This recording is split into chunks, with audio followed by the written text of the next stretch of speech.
नमस्ते स्टूडेंट्स। आपने कभी सोचा है कि एक छोटा सा ऑर्डिनरी सा पेपर क्लिप सिर्फ एक मैग्नेट को टच करने से खुद एक छोटा मैग्नेट कैसे बन जाता है? आज हम यूनिट 5 के इसी जादू को आसान भाषा में समझेंगे, मैग्नेटाइजेशन और मैग्नेटिक इंटेंसिटी। इस टॉपिक को हम इतना सिंपल बना देंगे कि आप एग्जाम्स में आराम से कॉन्फिडेंटली स्कोर कर पाएंगे। चलो शुरू करते हैं। तो चलो शुरुआत करते हैं उसी छोटे से जादू से जिसे हम सब ने बचपन में कभी ना कभी जरूर ट्राई किया होगा। एक सिंपल सा पेपर क्लिप और एक मैग्नेट। देखो, ये जो साधारण पेपर क्लिप है, जिसमें पहले कोई मैग्नेटिक पावर नहीं थी, सिर्फ एक मैग्नेट को टच करने से ही खुद एक मैग्नेट बन जाता है और फिर वो दूसरे क्लिप्स को उठाने लगता है। ऐसा होता क्यों है? सोचने वाली बात है ना? इसके पीछे की फिजिक्स बहुत ही इंटरेस्टिंग है और इसका राज उस मटेरियल के अंदर छुपा है। तो इस जादू का जो सीक्रेट है वो मटेरियल के अंदर ही है। ऐसा इमेजिन करो कि हर मटेरियल के अंदर एक छुपी हुई फौज बैठी है। सो होता क्या है कि हर मटेरियल के अंदर अरबों खरबों बिल्कुल छोटे छोटे एटॉमिक मैग्नेट्स होते हैं। फिजिक्स की लैंग्वेज में इन्हें डाइपोल्स कहते हैं। नॉर्मली ये सब इधर उधर रैंडम डायरेक्शंस में फेस कर रहे होते हैं, इसीलिए इनकी ताकत एक दूसरे को कैंसिल कर देती है और मटेरियल नॉन मैग्नेटिक रहता है। इसे ऐसे समझो जैसे एक ऐसी फौज है जिसके सभी सिपाही अलग अलग दिशाओं में देख रहे हैं। कोई लेफ्ट, कोई राइट, कोई ऊपर, कोई नीचे। पावर तो है, फौज भी है, लेकिन डिसिप्लिन ना होने की वजह से उनकी सारी ताकत बेकार जा रही है। It's wasted. लेकिन फिर एंट्री होती है एक जनरल की। जैसे ही एक स्ट्रॉन्ग मैग्नेट यानी एक एक्सटर्नल मैग्नेटिक फील्ड पास आता है, वो एक जनरल की तरह कमांड देता है और इस कमांड को सुन के ये सारे एटॉमिक सिपाही यानी कि हमारे डाइपोल्स एकदम से एक लाइन में एक ही डायरेक्शन में अलाइन होना शुरू हो जाते हैं। तो ये थी हमारी फौज और जनरल की कहानी। समझने के लिए ये एनालॉजी बेस्ट है।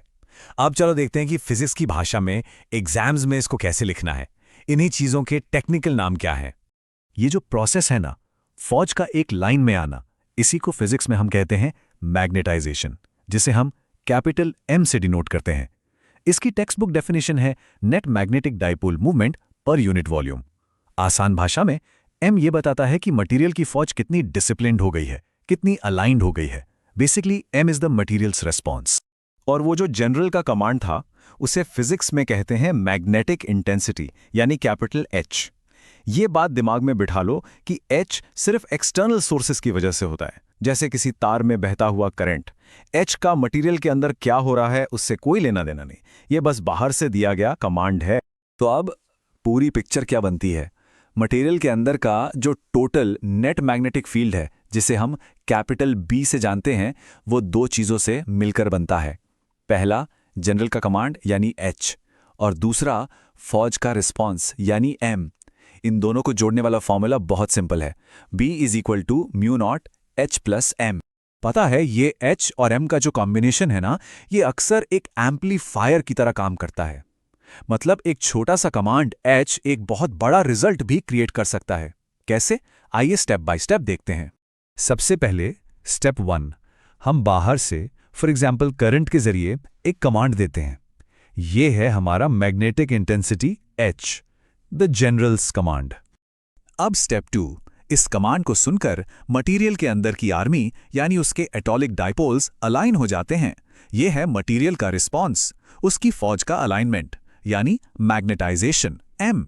और आखिर में इन दोनों को मिलाकर बनता है हमारा टोटल मैग्नेटिक फील्ड B। और मजेदार बात यह है कि M की वैल्यू यानी फौज का रिस्पॉन्स अक्सर H यानी कमांड से कहीं ज्यादा पावरफुल होता है। इसलिए तो total field B original command H से कई गुना ज्यादा स्ट्रांग हो जाता है, बिल्कुल एक एम्पलीफायर की तरह। चलो एक बहुत ही सिंपल एग्जाम्पल से इस एम्पलीफिकेशन को समझते हैं। स्टेप 1, मान लो हमने करंट से एक कमांड दिया, H की वैल्यू है 1000 एम्पियर पर मीटर। अब हम इसके अंदर एक आयरन रॉड यानी लोहे की रॉड रखते हैं। हर मटेरियल की एक रिस्पॉन्स पावर होती है जिसे हम ससेप्टिबिलिटी या काई-शी कहते हैं। लोहे के लिए ये वैल्यू बहुत हाई है, लगभग 200।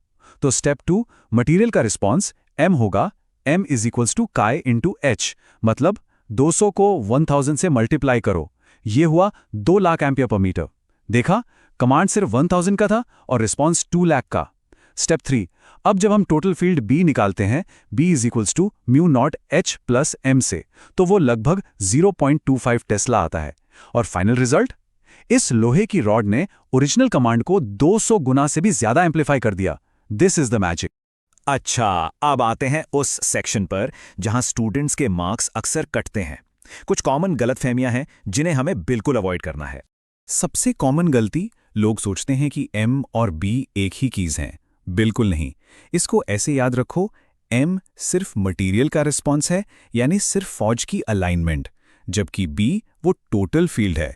उसमें जनरल का कमांड H भी है और फौज का रिस्पॉन्स M भी है।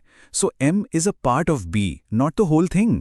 दूसरी गलती, ये सोचना कि H मटेरियल के अंदर होता है और B बाहर। ये भी गलत है। H और B दोनों हर जगह एग्जिस्ट करते हैं, अंदर भी और बाहर भी। फर्क लोकेशन का नहीं है, फर्क है सोर्स का। H का सोर्स क्या है?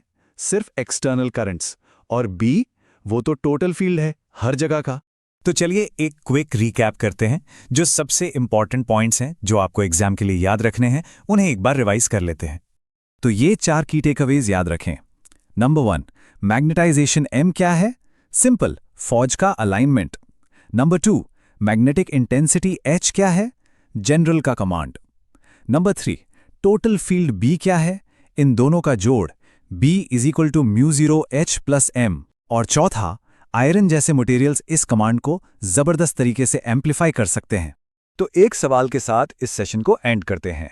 हमने देखा कि लोहा फील्ड को एम्प्लीफाई करता है, लेकिन कभी सोचा है लकड़ी या एल्यूमिनियम क्या करते हैं? क्या वो फील्ड की मदद करते हैं या उसे कमजोर करते हैं, या उन्हें कोई फर्क ही नहीं पड़ता?